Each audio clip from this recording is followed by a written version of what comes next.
Tough tax on soft drinks. Osborne's budget attack on childhood obesity. I'm not prepared to look back at my time here in this Parliament doing this job and say to my children's generation, I'm sorry. We knew there was a problem with sugary drinks. We knew it caused disease, but we ducked the difficult decisions and we did nothing. The Chancellor called it a budget for the next generation. There's an ISA to help the under-40s save and funding for new academies. But Labour says the cost is falling on those who can least afford it. The price of failure is being borne by some of the most vulnerable within our society. Also tonight, Trump warns of riots if he doesn't win the Republican nomination. Danger for dogs, a new disease spread by ticks which could cause an epidemic. And Calling Parker from Fab 1. Mission successfully completed. On my way home. Farewell, milady. Sylvia Anderson, co-creator of Thunderbirds and legendary voice of Lady Penelope, has died.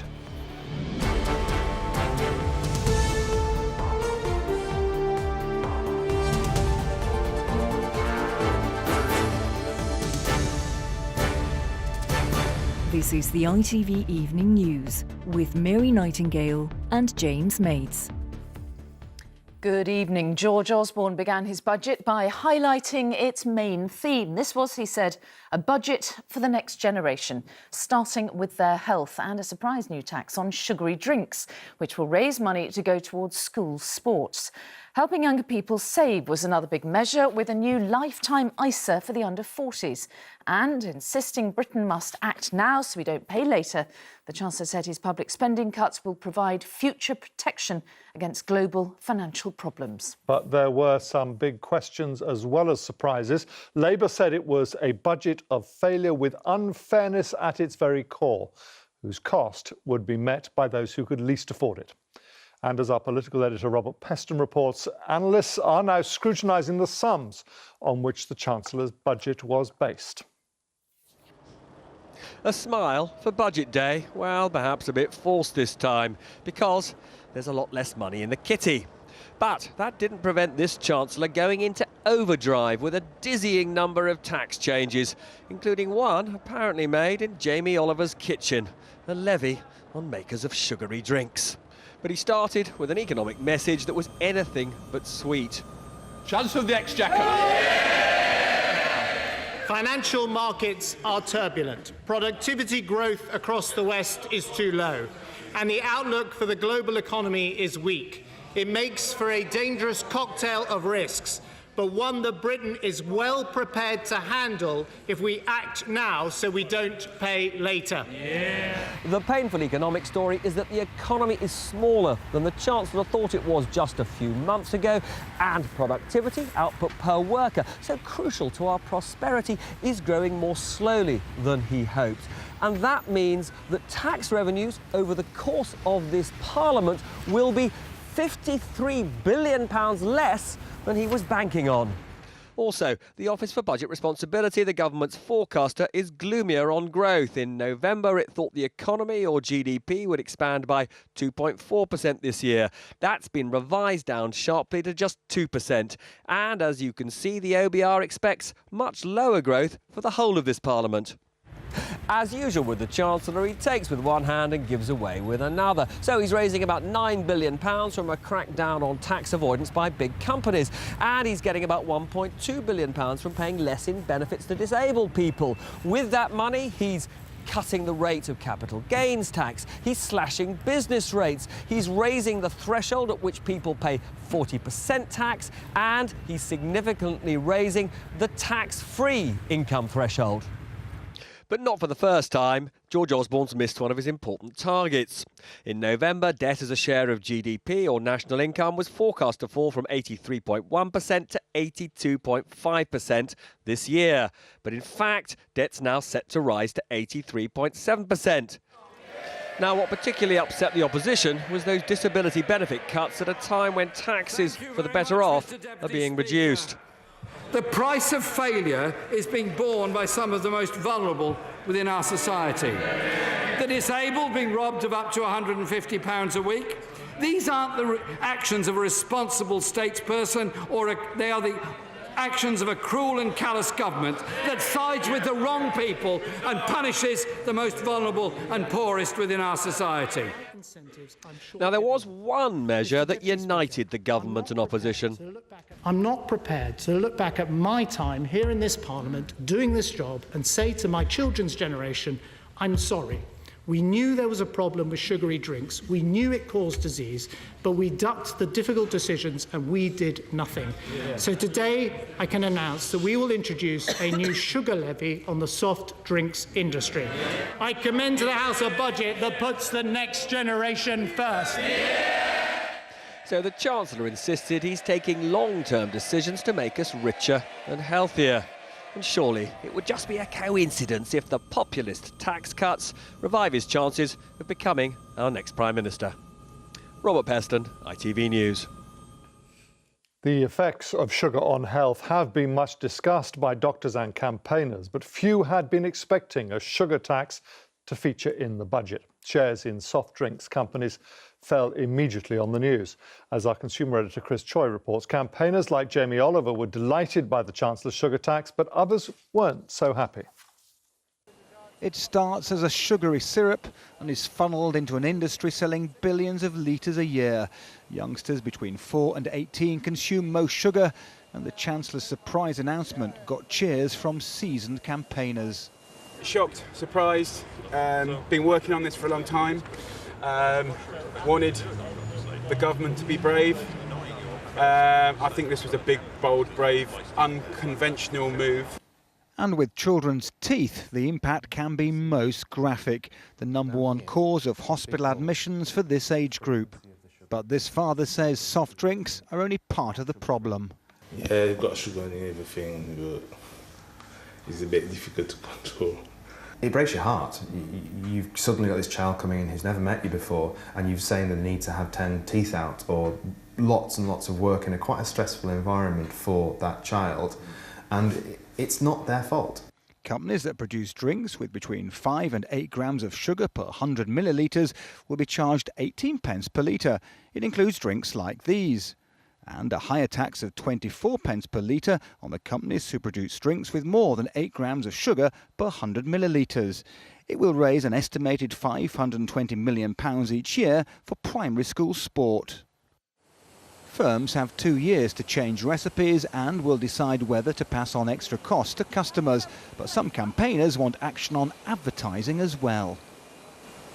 There are around 6 teaspoons of sugar in a typical serving of this cola. But this isn't just about what goes into sugary products like this. It's also about how they're being sold. And changing that could be as big a shake-up as transforming the recipes. Tonight, the soft drinks industry feels unfairly targeted. In a world of burgers, chips and chocolate, they want to know why sugar and their sector have been singled out. The soft drink sector is the only food and drink category that has been taking sugar out of its products, down 13.6% in recent years. And we're the only category with a plan for further calorie reduction in the forthcoming years, 20% by 2020. The damage is easy to see, but many are tonight saying solutions will be harder to find than just one budget headline. Chris Choi, ITV News. Well, it was a budget packed with measures, so let's have a look at some of the other main points announced by the Chancellor. Taxpayers will see their income tax thresholds raised. The personal allowance goes up to £11,500 in April next year, when the top rate threshold also increases to £45,000. There was good news for road users, with fuel duties frozen for the 6th year in succession. Duties on beer, cider, whiskey and other spirits were also frozen. But tobacco is going up by 2% above inflation, putting 21 pence on a pack of 20 cigarettes. Insurance premiums will cost more. They're going up by 0.5%. The Chancellor said this measure will raise £700 million towards flood defences. Capital gains tax is being cut from 28% to 20%. And this was widely anticipated, funding's being provided to make sure every state primary and secondary school in England will have academy status. Saving for a house or saving for your retirement. Either way, this budget, the Chancellor maintains, has something for you, and it's the new lifetime ISA. From April 2017, anyone under 40 can open one and take advantage of a 25% government bonus. But as our political correspondent Libby Vina reports, not everyone welcomes the Chancellor's new way of lifetime saving. Saving for a house or saving for retirement. A tough choice, but one the Chancellor says you now won't have to make, thanks to his new lifetime ISA. It's meant to help people like Janelle Kinsey from Tyneside, who wants to buy a house. Although she says while paying off student debt, she can't save very much. I think it's a great thing if you can afford to be able to pay into it. It helps people that can afford to save, but those that are on a lower income, it's really hard for them because, you know, how can you put money behind you and every month, you know, half of your money's going on your rent, on your bills. The new ISA comes in next April. To qualify, you must be under 40. You can put in a maximum of £4,000 and the government will add £1 for every 4 saved. That's up to £1,000 every year. It can be used to help buy a house or cashed in tax-free as a kind of pension when you turn 60. Experts say it's an extension of the Help to Buy ISA. This lifetime ISA will now enable people to either use it for that purpose and get a government contribution towards the deposit for their first home, or think longer term towards their retirement. But this former minister says the risk is young people may not take up workplace pensions. The worry is they opt out of a pension and lose the money their employer puts in. They go for their house saving, but then get less money going in overall because they've missed out on what their boss is contributing. In that sense, you think it's a bit of a con? I think there's a risk that young people will make the wrong decision. But the Chancellor believes it's a flexible savings idea that will prove attractive. Libby Vina, ITV News, Westminster. Let's go live now to our political editor, Robert Peston, who's in Downing Street. Now, Robert, the Chancellor is still promising a budget surplus by 2020. How realistic is that? Well, let's be clear, if there's a policy closely associated with George Osborne, it would be a reduction in this enormous deficit that he inherited in 2010 and turning that into a surplus by the end of this Parliament, a surplus of £10 billion. Right now, I have to say, many would say his chances of achieving that don't look brilliant because of the way that he is staggering these deficit reductions. In the last couple of years of this Parliament, he's expecting a £30 billion improvement in the public finances through a tighter squeeze on public spending and tax increases. Now, some of those tax increases are just a shifting of a tax burden on companies from a couple of years earlier in the Parliament.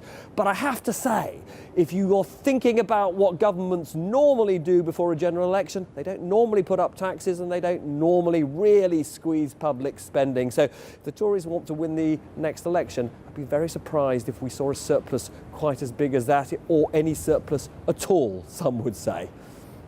Robert Peston in Downing Street, thank you. And there is lots more about the budget on our website. We have a budget calculator where you can work out how much your income will be affected by today's measures. And for those with questions, we have experts to hand. Head to our Facebook page for a live Q&A with 2 financial experts, and that is right now. The rest of the day's news now, and Donald Trump issued an ominous warning to his party today after taking another big step towards the Republican presidential nomination. Defeat in Ohio meant his big win in Florida wasn't quite enough to sew up the nomination yet. But he said if the party establishment tries to shut him out, there could be riots. Our Washington correspondent Robert Moore reports. Hillary Clinton!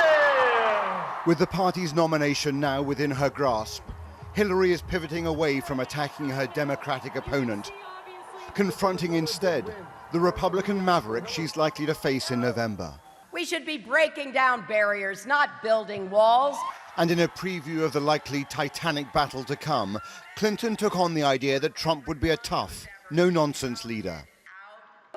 When he embraces torture, that doesn't make him strong, it makes him wrong. Donald Trump himself was celebrating just a few miles away in the ballroom of his luxury resort. Today, ominously warning the Republican old guard not to steal the nomination from him through backroom deals. Thank you very much. We're way ahead of everybody. I don't think you can say that we don't get it automatically. I think you'd have riots. But with a huge win here in Florida and a loss in Ohio, it means he is both a front runner and wounded. And for those in this room, that's almost the perfect scenario. We are now that much closer to a straight Clinton-Trump showdown for the White House. And Democrats here can hardly believe their luck. I think when they put integrity to integrity, they're going to find out that she's the candidate that we need for the United States. Are you not frightened by Trump's appeal? No, not at all. Good always wins. I think it's going to be guns a-blazing, to be honest with you, but Hillary has the fortitude. You think this will energize minorities? Absolutely. Every time he opens his mouth, it's a win. So Hillary is both savouring the moment and sharpening her lines of attack. Robert Moore, ITV News, Florida. A ban on using e-cigarettes in many public places could soon be put in place in Wales. The proposed ban, which would be the first of its kind in the UK, is being debated by the Welsh Assembly. It would only apply to public areas where children are likely to be present. Well, let's get more now from our Wales correspondent, Rupert Evelyn. The plan is to clear the air, to lift the fog created by e-cigarettes, and to try and ensure that for young people at least, the sight in public of someone vaping, as it's known, is not part of normal life. If it passes into Welsh law, then public places where young people are present will find e-cigs added to the list of restrictions. It's infuriated many who claim vaping is helping to get smokers off tobacco and believe there's little evidence to suggest it's harmful. Anyone smoking tobacco could come in, and the idea is just to get them onto vaping. There's no need for children to take on vaping whatsoever. And vaping certainly doesn't go from vaping to smoking. Like I said, it is a one-way gateway. Vaping's just come along and there hasn't been any proof whether it's good or bad. We put the issue to the school council at Cowbridge Comprehensive in South Wales. It's less cool than smoking. Yeah. Not that smoking is cool. So people almost make They seem supportive of the ban, but point out there are plenty of places of influence that the law won't be able to reach. Let's face it, people see rebellious things on social media, in videos, in pictures, they want to do it.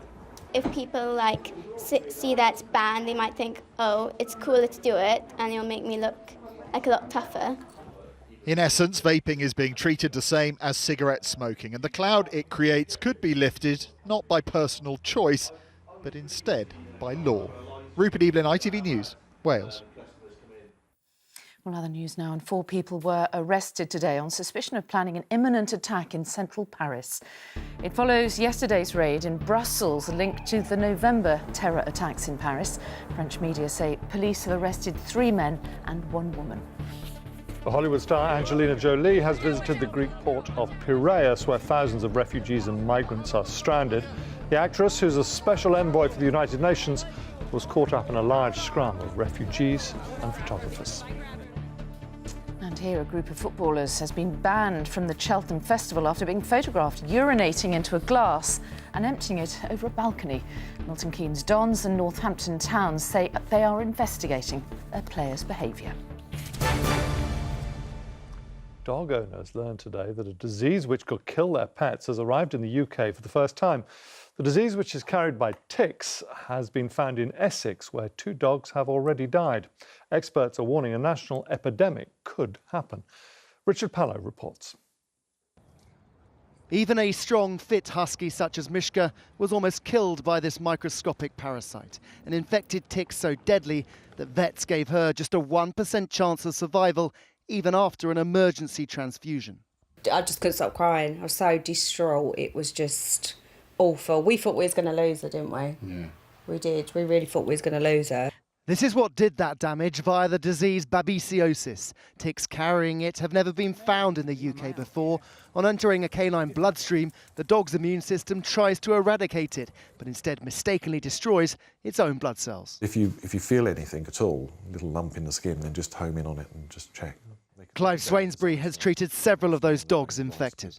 Our fear is that it's going to spread because although you can kill the ticks on the dog, there's no way of killing them in the environment. And now we've got one localised patch of land that seems to be contaminated with these new ticks. The expectation is that through foxes and rabbits, the disease is going to spread and eventually become nationwide.